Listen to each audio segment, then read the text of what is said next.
Hey guys, so I thought I might as well tell you guys about some experiences that I've had with ghosts. Um, as I said before, when we were messing around with the Ouija board, um, I have seen spirits. Um, it comes from my mom's side of the family. Um, from her side of the family, uh, it's we're more sensitive to a sixth sense, I guess. Um, we've all seen spirits. My mom, me, my brother, my grandma, my grandmas. Um, yeah. Um, my first experience was when I was really young. Um, I wasn't staying in this room. I was in my old room. This was my brother's room. And my older brother was still living here. And we have a 2-story house. All the bedrooms are upstairs. Well, my old room, didn't have the roof connected to it or anything, and I have my door, and then across from that is my window, and then on the right was my bed, and on the left was my closet. That stuff. Well, my window was a straight shot down. Well, I sleep with the nightlight. I don't know, just always feels like there's something there when there's not a light, just something staring at you. So I woke up, and how I slept was my bed was against the wall. So what I would do is, I would cover my head with a blanket, face the wall, and uncover my face. So I was looking at the wall, and the light would be shining, and so you could see like shadows. Sometimes I would do shadow puppets. I could never sleep with my door closed. I don't know. I just felt like there was always gonna be something trapped in there with me. So I woke up one night, and I didn't know why. I just woke up. It was like the middle of the night. And I looked at my door, and nothing was there. And as a little kid, you imagine things in the dark. So, covered my head again, looked at the wall. Then something weird happened. I saw a shadow go from my door to my window. Now, I have older brothers. I'm the youngest, and they, siblings play jokes on each other. So I thought, maybe it was just one of my brothers, or my dad, just messing around with me because I was awake. So I uncovered my head. My window was closed, so that was one thing. There was nowhere really to hide in my room. I didn't have a lot of stuff. I had a dresser and a closet that had no door. It was one of those sliding doors, and it was just a very small push into the wall. And even if someone was in there, I would have seen like them underneath the clothes because it was kind of tall. And I mean, I'm like 6, so my clothes weren't very big. So I'm like, alright guys, come out, it's not funny. Nobody's responding.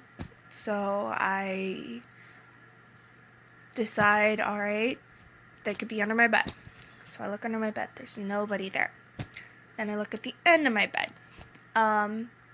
Between my bed, the end of my bed and my dresser, where somebody could be hiding. Well, there's nobody there.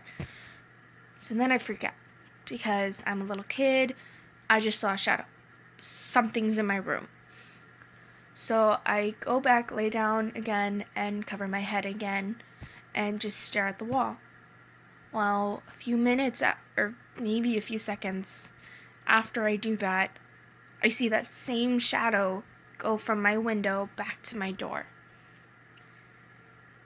And I don't remember if I screamed for my parents or if I just told them the next day, but I mean, the only thing they told me was it was a dream. Because, I mean, who's gonna believe a little 6-year-old that there was a ghost in her room?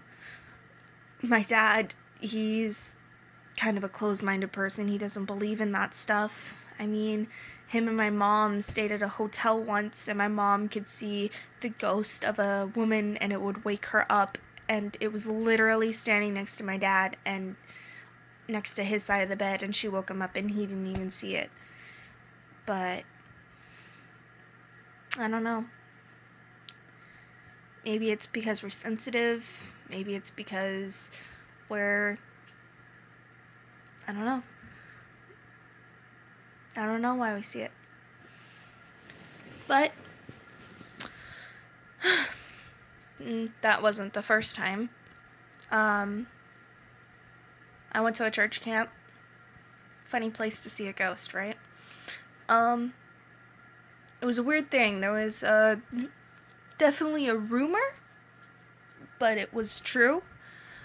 All the cabins that ended with the number 0 were haunted.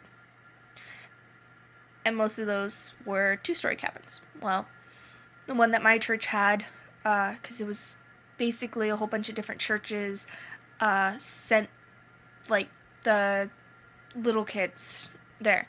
And the parents paid for it. And you got to spend, I want to say, like, a week or 2 there. And it was a lot of fun. They had a rock group. Not really rock, but Christian rock. And it was fun. Kids would dance around in the church. And they had water things. And they had a midnight hike for the older kids. The oldest would probably be kids going into 7th grade.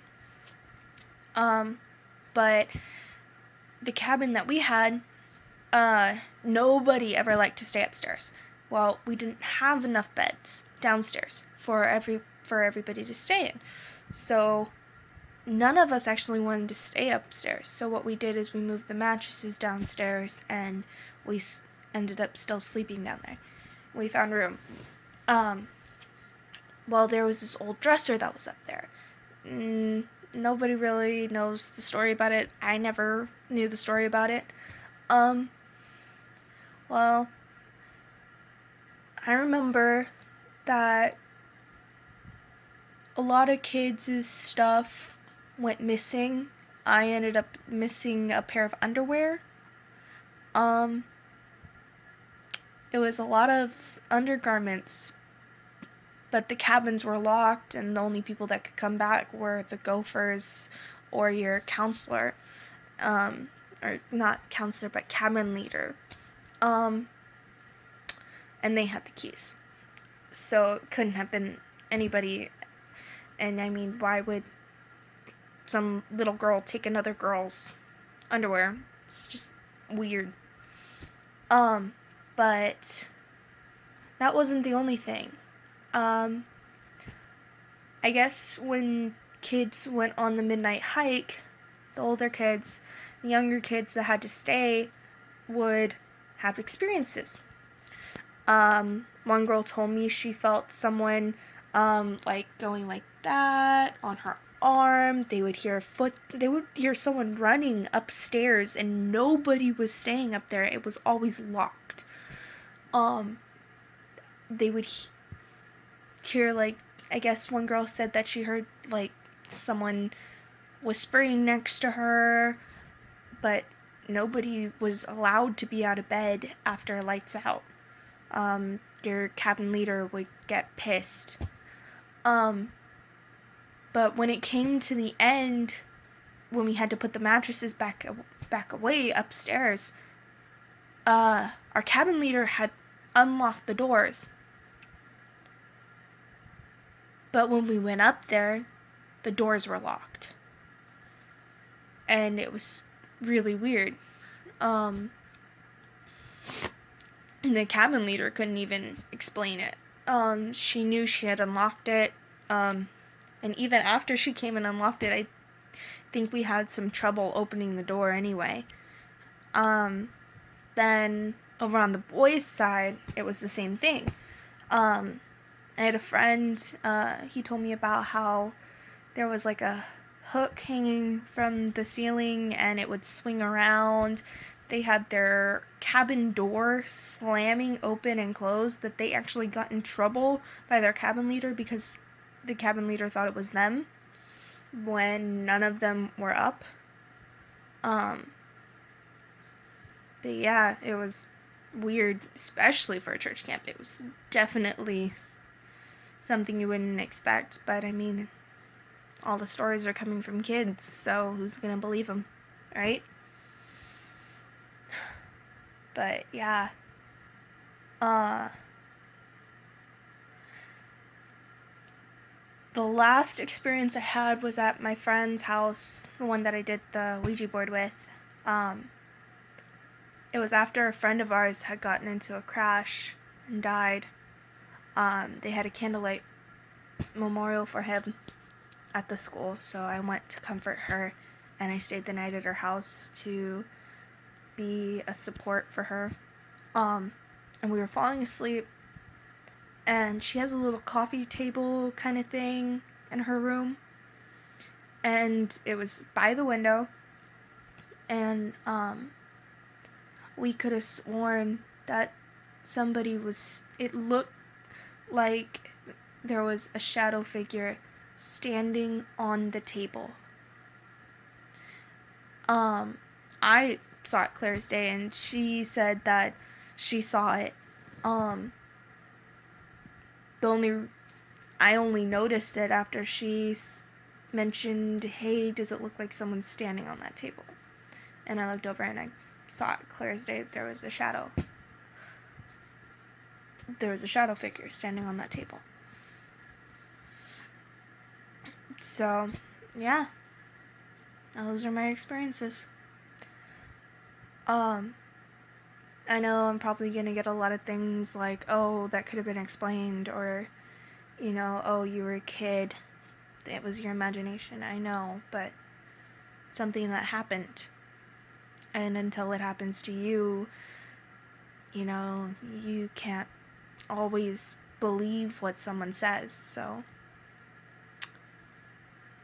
this is mine. This is what happened to me. And it's my truth. Take it however you want it. I'm not gonna lie about that kind of stuff. That's messed up. Alright, well, it's really late. I have to work tomorrow. So, I'll talk to you guys some other time. Bye.